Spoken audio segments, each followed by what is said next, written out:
Wednesday, May 8th. I know. After having to sit around and take tests for 3 weeks, your brains are getting kind of mushy. I feel the same way. But we're finally done with that part. So Skinny queen! Like Bella had to eat skinny. No. Yes. right.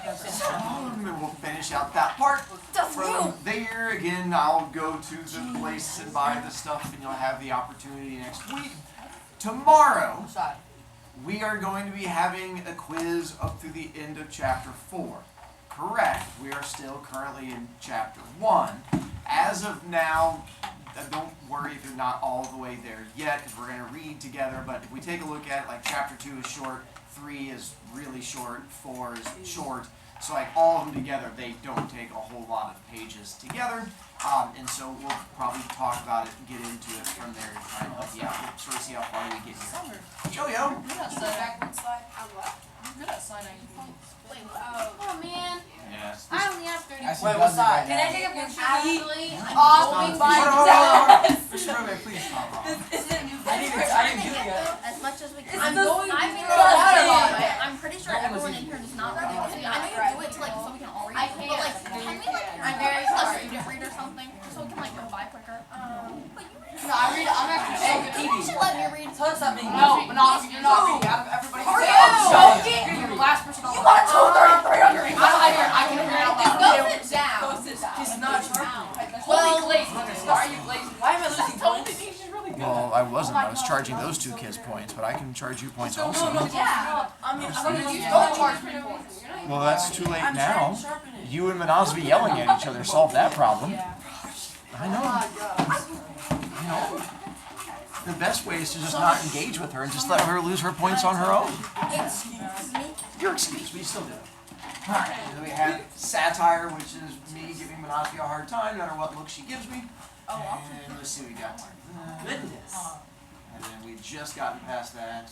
No, we haven't gotten there yet. So we're still there. We've not gotten to this awkward scene. I'm not. I said Yes, we have. Oh. Getting close to it, but no. You said it was before. We said we're gonna finish it today. Correct. We said we're gonna finish it today. That's my goal. I'm trying to as best as I can. I just have to make sure I read nice and slowly to bother Manasvi as much as possible. So we got to the all civilians right in there. So now we get the chance to have his response. It was dusk when she heard footsteps outside her door. Then a knock. Buttercup dried her eyes, then wondered why Reed was confused about why he keeps losing points when you have no need for a writing utensil, yet you're being distracting holding up your dancing while doing it. There was a knock. Buttercup dried her eyes. Another knock. Whoever is that? Buttercup yawned finally. Wesley. Buttercup lounged across the bed. Wesley, she said. Do I know any Oh, farm boy, it's you. How droll. She went to her door, unlocked it, and said in her fanciest tone, I'm ever so glad you stopped by. I've been feeling just ever so slummy about the little joke I played on you this morning. Of course you knew I wasn't for a moment serious, or at least I thought you knew, but then just when you started closing the door, I thought for one dreary instant that perhaps I'd done my little jest a little bit too convincingly, and, poor dear thing, you might have thought I meant what I said, when of course we both know the total impossibility of that ever happening. I've come to say goodbye. Buttercup's heart bucked, but she still held to fancy. Oh, you're going to sleep, you mean, and you've come to say goodnight. How thoughtful of you, farm boy, showing me that you forgive me for my little morning's tease. I certainly appreciate your thoughtfulness, and... He cut her off. I'm leaving. Leaving? The floor began to ripple. She held to the doorframe. Now? Yes. Because of what I said this morning? Yes. I frightened you away, didn't I? I should kill my tongue. She shook her head and shook her head. Well, it's done. You've made your decision. Just remember this. I won't take you back when she's done with you. I don't care if you beg. He just looked at her. Buttercup hurried on. Just because you're beautiful and perfect, it's made you conceited. You think people can't get tired of you. Well, you're wrong. They can, and she will. Besides, you're too poor. I'm going to America to seek my fortune. This was just after America, but long after fortunes. A ship sails soon from London. There is great opportunity in America. I'm going to take advantage of it. I've been training myself in my hovel. I've taught myself not to need sleep. A few hours only. I'll take a 10-hour-a-day job, and then I'll take another 10-hour-a-day job, and I'll save every penny from both except what I need to eat to keep strong. And when I have enough, I'll buy a farm and build a house and make a bed big enough for two. You are just crazy if you think she's going to be happy in some run-down farmhouse in America, not with what she spends on clothes. Stop talking about the Countess! As a special favor, before you drive me mad! Buttercup looked at him. Don't you understand anything that's going on? Buttercup shook her head. Wesley shook his, too. You never have been the brightest, I guess. Do you love me, Wesley? Is that it? He couldn't believe it. Do I love you? My God, if your love were a grain of sand, mine would be a universe of beaches. If your love were... Wait, I didn't understand that first one yet. Buttercup interrupted. She was starting to get very excited now. Let me get this straight. Are you saying that my love is the size of a grain of sand and yours is this other thing? Images just confuse me so. Is this universal business of yours bigger than my sand? Help me, Wesley. I have the feeling we're on the verge of something just terribly important. I have stayed all of these years in my hovel because of you. I have taught myself languages because of you. I have made my body strong because I thought you might be pleased by a strong body. I have lived my life with only the prayer that some sudden dawn you might glance in my direction. I have not known a moment in years when the sight of you did not send my heart careening against my ribcage. I have not known a night when your visage did not accompany me to sleep. There has not been a morning when you did not flutter behind my waking eyelids. Is any of this getting through to you, Buttercup? Or do you want me to go on for a while? Never stop. There has not been... If you're teasing me, Wesley, I'm just going to kill you. How can you even dream I might be teasing? Well, you haven't once said that you loved me. That's all you need? Easy. I love you, okay? Want it louder? I love you! Should I spell it out? Should I? I-L-O-V-E-Y-O-U.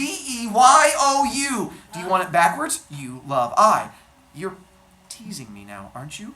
Okay, a little, maybe.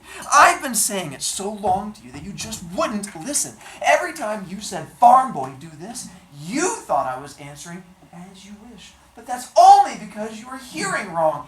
I love you was what it was. But you never heard, and you never heard.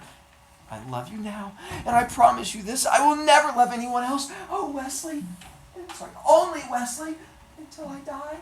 He nodded, took a step away. I'll send for you soon, believe me. Would my Wesley ever lie? He took another step. I'm late. I must go. I hate it, but I must. This ship sails soon, and London is far. I understand. He reached out with his right hand. Buttercup found it very hard to breathe. Goodbye. She managed to raise her right hand to his. They shook. Goodbye, he said again. She made a little nod. He took a third step, not turning. She watched him. He turned, and the words ripped out of her. Without one kiss! They fell into each other's arms. I just like the fact that they shook hands before he left first, and she thought that was all there was going to be. That was so romantic. There have been 5 great kisses since 1642 BC, when Saul and Delilah Corns and inadvertent discoveries swept across Western civilization. Before that, couples hooked thumbs. I believe that again is him making up stuff. I was a little better. And the precise rating of kisses is a terribly difficult thing, often leading to great controversy, because although everyone agrees with the formula of affection times purity times intensity times duration, no one has ever been completely satisfied with how much weight each element should receive. But on any system, there are 5 that everyone agrees deserve full marks. Well, this one left them all behind. The first morning after Wesley's departure, Buttercup thought she was entitled to do nothing more than sit around moping and feeling very sorry for herself. After all, the love of her life had fled, life had no meaning, how could you face the future, etc., etc., etc. But after about 2 seconds of that, she realized that Wesley was out in the world now, getting nearer and nearer to London. And what if a beautiful city girl caught his fancy while she was just back here, moldering? Or worse, what if he got to America and worked his jobs and built his farm and made their bed and sent for her, and then when she got there, he would look at her and say, I'm sending you back. The moping has destroyed your eyes. The self-pity has taken your skin. You're a sloppy-looking creature. I'm marrying an Indian girl who lives in a teepee nearby and is always in the peak of condition. It happens to us all the time. Oh, by the way, real quick, how many of you guys have seen the movie? So if you have, there is parts coming up that do not give things away with snickering and happiness when we get closer to the other parts that you may know is coming. Let it be a surprise to others. Buttercup ran to her bedroom mirror. Oh, Wesley, I must never disappoint you. Hashtag women's lib. And she hurried downstairs to where her parents were squabbling. 16 to 13 and not past breakfast yet. I need your advice, she interrupted. What can I do to improve my personal appearance? Start by bathing, her father said. Do something with your hair while you're at it. Unearth the territory behind your ears. Neglect not your knees. Okay, that'll do nicely for starters, Buttercup said. She shook her head. Gracious, but it isn't easy being tidy. Undaunted, she set to work. Every morning, she awoke, if possible by dawn, and got the farm chores finished immediately. There was much to be done now, with Wesley gone, and more than that, ever since the Count had visited, everyone in the area had increased his milk order, so there was no time for self-improvement until well into the afternoon. But then she really set to work. First, a good cold bath. Then, while her hair was drying, she would slave after fixing her figure faults. One of her elbows was just too bony, the opposite wrist not bony enough, and exercise what remained of her baby fat. Little was left of that now. She was nearly 18. And brush her hair. Her hair was the color of autumn, and it had never been cut, so 1,000 strokes took time. But she didn't mind, because Wesley had never seen it clean like this, and wouldn't he be surprised when she stepped off the boat in America? Her skin was the color of wintry cream, and she scrubbed every inch well past glistening. And that wasn't much fun, really, but wouldn't Wesley be pleased with how clean she was as she stepped off the boat in America? And very quickly now, her potential began to be realized. From 20th, she jumped within 2 weeks to 15th, an unheard of change in such a time. But 3 weeks after that, she was already 9th and moving. The competition was tremendous now, but the day after she was 9th, a 3-page letter arrived from Wesley in London, and just reading it over put her up to 8th. That was really what was doing it for her more than anything. Her love for Wesley would not stop growing, and people were dazzled when she delivered milk in the morning. Some people were only able to gape at her, but many talked, and those that did found her warmer and gentler than she'd ever been before. Even the village girls would nod and smile now, and some of them would ask after Wesley, which was a mistake, unless you happen to have a lot of spare time, because when someone asked Buttercup how Wesley was, well, she told him. He was supreme, as usual. He was spectacular. He was singularly fabulous. Oh, she could go on for hours. Sometimes it got a little tough for the listeners to maintain strict attention, but they did their best, since Buttercup loved him so completely. Which was why Wesley's death hit her the way it did. He had written to her just before he sailed for America. The Queen's Pride was his ship, and he loved her. That's the way his sentences always went. It's raining today, and I love you. My cold is better, and I love you. Say hello to horse, and I love you. That sounds really irritating to me. Like that. There she were. Sorry. Then there were no letters. He did. Oh. Sorry. To help you out. That's what we're getting ready to find out. What time was this? Oh, he died. And then there. Sorry, is that too soon? And then there were no letters. But that was natural. I mean, he was at sea. And then she heard. She came home from delivering the milk, and her parents were wooden. It was off the Carolina coast, her father whispered. Her mother whispered, without warning, at night. What? From Buttercup. Pirates, said her father. Buttercup thought she'd better sit down, quiet in the room. He's been taken prisoner then, Buttercup managed. Her mother made a no. It was Roberts, her father said. The dread pirate Roberts. Oh, Buttercup said. The one who never leaves survivors? Yes. Quiet in the room. Suddenly, Buttercup was talking very fast. Was he stabbed? Did he drown? Did they cut his throat to sleep? Did they wake him, do you suppose? Perhaps they whipped him, did? Oh. She stood up then. I'm getting silly. Forgive me. She shook her head, as if the way they got him mattered. Excuse me, please. With that, she hurried to her room. She stayed there many days. At first, her parents tried to lure her, but she would not have it. They took to leaving food outside her room, and she took bits and shreds, enough to stay alive. There was never noise inside, no wailing, no bitter sounds. And when she at last came out, her eyes were dry. Her parents stared up from their silent breakfast at her. They both started to rise, but she put a hand out and stopped them. I can care for myself, please, she said, setting about and getting some food. They watched her closely. In point of fact, she had never looked as well.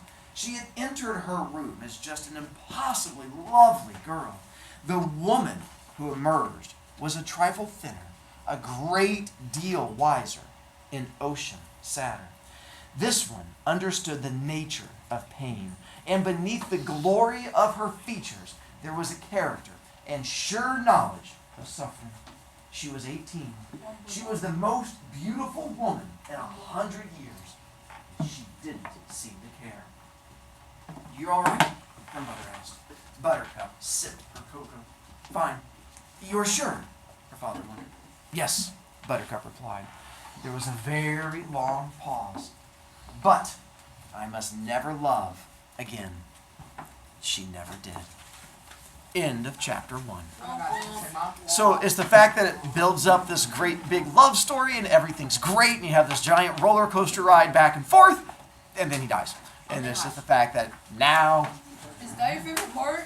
That whole part where the whole her running into the tree and the him talking back and forth and him calling her an idiot. Yeah, all of that's my favorite. All the way up to the part where he dies. And then that's all my favorite bits. We'll get to that. It's Upper Dane.